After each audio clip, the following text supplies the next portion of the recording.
The James Webb Space Telescope is upsetting the apple cart. This did not occur by chance. The Hubble Space Telescope can only detect objects that are 100 times dimmer than those detected by the James Webb Telescope. A collaboration between the United States, Canada, and Europe led by NASA, the James Webb Telescope has revolutionized our view of the universe. Images of distant galaxies from the beginning of time and breathtaking landscapes of nebulae, the dusty birthplaces of stars, began pouring in almost immediately after it began full operations in July 2022. It's as potent, if not more so, than we anticipated. A year later, JWS is still sending back massive amounts of data to astronomers on Earth, who are struck by its potential to revolutionize our knowledge of the cosmos. The latest discovery made by JWS, however, calls into question everything we know about how galaxies form. What kind of earth-shattering discovery did the James Webb Space Telescope bring to light? Let's find out. According to science, the universe began with a Big Bang. First, a loud bang. The most widely accepted hypothesis for how the universe began is the Big Bang Theory. No, we're not talking about the TV show. According to the Big Bang Theory, the universe was created more than 13 billion years ago from a single, unfathomably hot and dense point known as a singularity. It didn't take place in a space that was previously there. Instead, it started the cooling and expansion of space itself. It explains a lot of what astronomers observe with telescopes on the ground and in space. It explains why, as space continues to expand, other galaxies are moving away from us. It explains the faint glow that can be seen throughout the cosmos. It's a surprisingly effective and beautiful account of the origin of the observable universe. To put it briefly, according to the theory, hydrogen, helium, and lithium were first created. From there, all heavier elements were produced in stars and supernovae. Cosmic inflation, a continuation of the Big Bang, even explains why the universe is so homogeneous, equally made up, and how galaxies are dispersed over space. Cosmic inflation sounds awful, right? However, it's not the same sort of inflation that you're imagining. If space had an enormous expansion very early in its existence, a lot of characteristics of the cosmos as we know it today make sense. According to inflation theory, the enormous amounts of energy present in space itself caused the cosmos to expand drastically a very small fraction of a second after the Big Bang.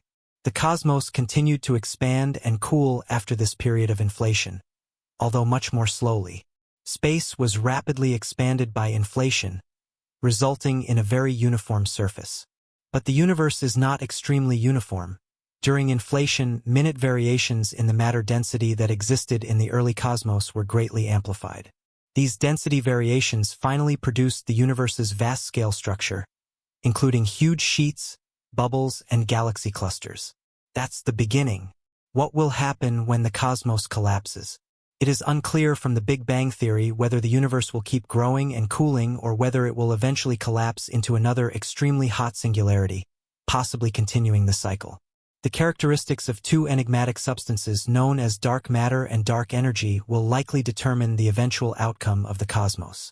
If both are studied further, it may become clear whether the cosmos will end in ice or fire.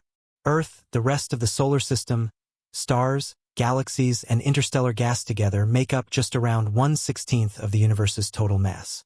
The impacts of dark matter, or the remaining mass of the universe, are visible to scientists. High quantities of it cause distant light to dramatically bend, and it causes galaxies to rotate faster than they would if only ordinary matter were present.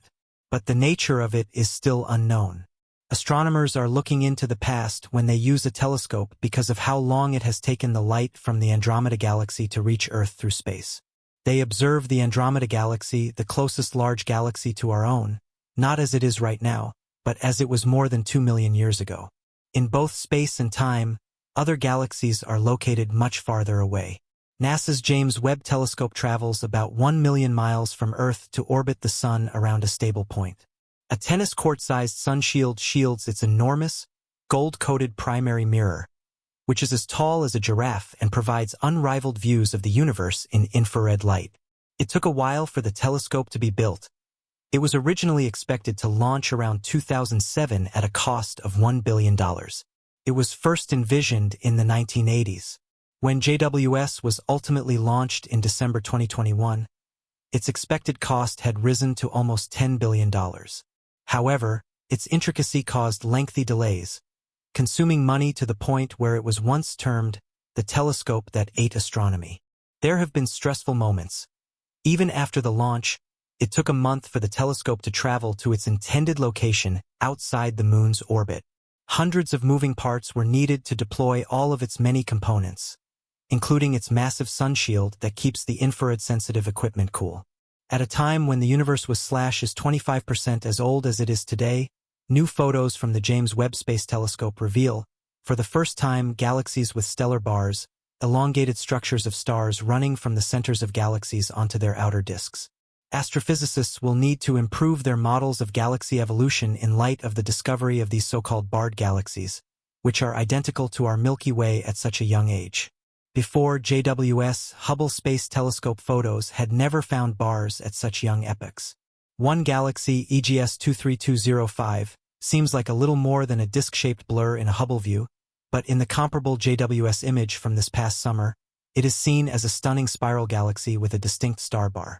Two barred galaxies older than any previously found were discovered by the research team.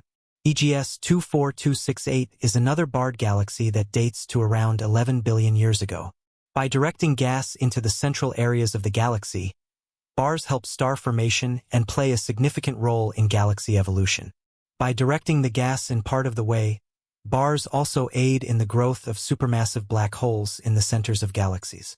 The discovery of bars during such early epochs upsets theories about galaxy evolution. This early bar discovery gives galaxy evolution models a new approach to using bars to speed up the creation of new stars at early epochs. Furthermore, the sheer fact that these early bars exist puts theoretical models to the test because they depend on accurate galaxy physics to forecast the right number of bars. Meanwhile, the James Webb Space Telescope has officially finished its first year of documenting the splendor of stars and the nativity of their nuclei. The Rho-Ophiuchi complex, which is the closest location where stars develop, was recently shown in photographs by NASA.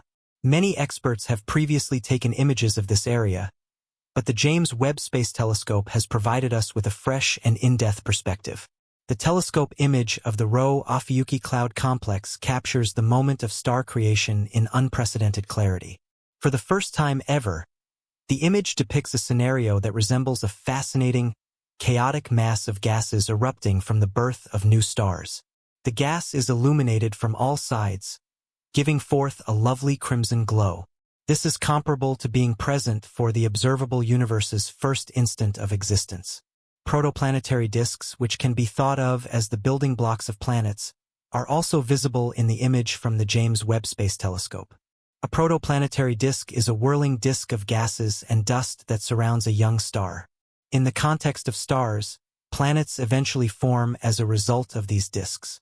One star in particular stands out in the image as a large blue blob with the designation S1.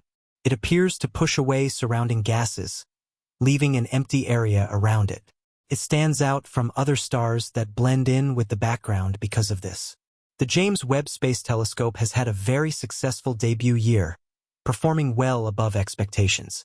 NASA claims that it has given astronomers and scientists incredible images and data to analyze. It has altered our conception of the cosmos and made it possible for scientists to conduct extraordinary remote area exploration. Amazing images of our solar system's planets, including Jupiter, Uranus, Neptune, and Saturn, have been captured by the telescope. In addition, the James Webb Space Telescope has enabled researchers to look back into the early history of the cosmos, where they made an unexpected finding. The satellite observatory has already identified 6 massive galaxies that were present between 500 million and 700 million years after the Big Bang that created the cosmos. The discovery has completely altered what scientists currently believe about the origins of galaxies. Nobody expected these things to be this big, scientists said. We anticipated finding only tiny newborn galaxies at this early stage of the universe. Because this wavelength is invisible to the human eye and can detect the weak light emitted by aging stars and galaxies, the telescope uses it to study the universe by looking into the far universe. The observatory can figuratively go back in time to almost 13.5 billion years ago. The finding that massive galaxy formation began extremely early in the history of the cosmos has upended what many of us thought to be established science. So far, these items which we have jokingly termed universe breakers have lived up to their name. Since galaxies are so massive that they define 99% of models explaining early galaxies in the cosmos, scientists need to reevaluate how galaxies formed and evolved.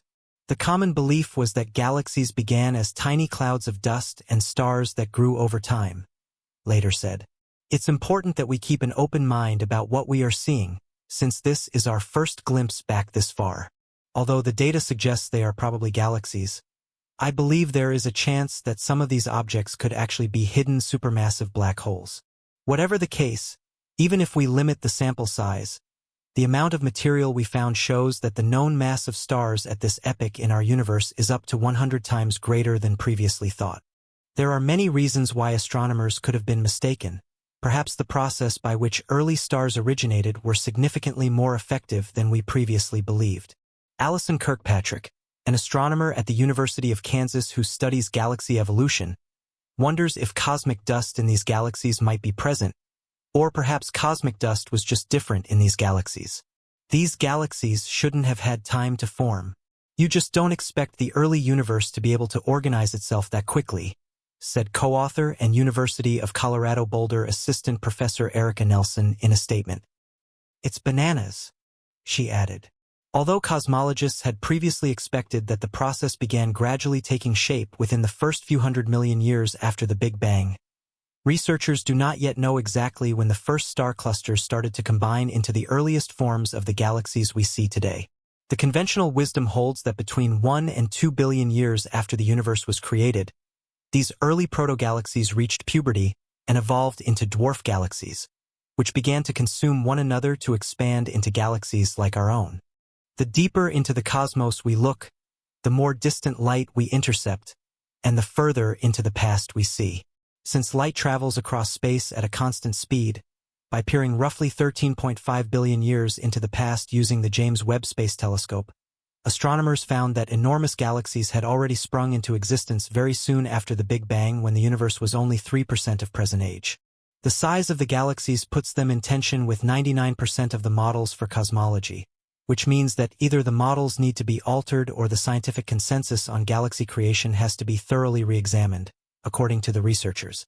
These galaxies will push the boundaries of our understanding of cosmology if even one of them is real. The Milky Way produces 1 to 2 new stars per year for the lifetime of the cosmos. Some of these galaxies would have to be producing hundreds of new stars per year. Here, astronomers haven't ruled out the potential that some of these celestial objects may actually be enormous quasars or supermassive black holes, even though all the data currently available shows that they are galaxies. It seems impossible to explain how many of the early galaxies that JWS is finding fit into this imagined model of the universe because of their peculiar, puzzling properties. They appear to be either extraordinarily large, extraordinarily luminous, extraordinarily rich in heavy elements, extraordinarily active in the birth of new stars, or extraordinarily rich in gas. For example, the fact that we observe so many galaxies with these characteristics at such an early time is puzzling because there is a limit to how quickly material may accrete onto these objects. While specific physical circumstances can cause an object to momentarily exceed that limit, it shouldn't be sustained over such a long period of time. When scientists study these very young galaxies, something seems to be odd. But what exactly is wrong? They argue that the Big Bang, as the explanation for the beginning of our universe, as well as the totality of mainstream cosmology, may be erroneous. Many people leap immediately to the spectacular or imaginative when it comes to explanations. They propose new rules of physics, novel physical events such as the existence of supermassive black holes at the beginning of the universe, as well as new, exotic types of matter, such as a brand new, extremely long-lived particle that decays into regular matter relatively late in the history of the universe. There are few pretty unimportant things to think about, and some scientists say that shouldn't be our first option. It should be our final option after we've exhausted all other answers. First, we should determine whether these effects don't significantly contribute to the characteristics that these galaxies appear to have. Secondly, we should determine whether our expectations of how the universe ought to function are consistent with the actual behavior of the universe. Surveys that will soon be conducted will cover an area that is approximately 50 times larger than that in which these early galaxies are visible, and we may observe a regression to the mean of this apparent effect. This is due in part to the fact that the early surveys that are pointing to these battles are coming from extremely small and possibly unusual locations in the sky. A thorough spectroscopic investigation of these galaxies, which is not currently available, will be required if it turns out that the light from these active supermassive black holes is polluting our vision, making them appear to be larger and more starchy than they actually are. Another possibility is that because JWS is outperforming, it's possible that these galaxies aren't actually brighter and more massive than we expect, at least not by the amount we've initially assumed, but that at least in part this is due to JWS's superior eyes making these galaxies appear brighter than they will actually be when calibrated. The effects of star feedback or magnetic fields, halo identification, the nonlinear growth of structure, or gas cooling are a few examples of details that it's possible we misunderstood. In other words, it's likely that either the preliminary data is flawed or our beliefs about how the early stages of cosmic structure development function are flawed. Despite certain preliminary discoveries that may ultimately indicate a tension between what JWS is observing and what our current knowledge of the laws and makeup of the universe is, any comments that the Big Bang standard cosmology is in trouble at this point are undoubtedly premature. The matter should be resolved by the current Cosmos Web survey from the JWS, and without more precise information, like from a deep, large area, well-calibrated spectroscopic survey, we are unable to verify whether these galaxies genuinely exhibit anomalous features. Even if they do, there are many astrophysical ideas that may explain why these galaxies would have such enormous and luminous cores without the requirement for any fundamentally innovative physics. The only thing that would truly surprise us at this point is if there is more mass inside these early galaxies than what is currently known about the ordinary matter in the universe could possibly account for it. It is apparent that this is not what the statistics currently imply. It is entirely possible that commonplace theories like gravitation, electromagnetism, and stellar gas physics may account for what we witness, even if these early galaxies are as bright and massive as the most optimistic projections. The incredible capabilities of the James Webb Telescope already hold the promise of making far more discoveries in the years to come.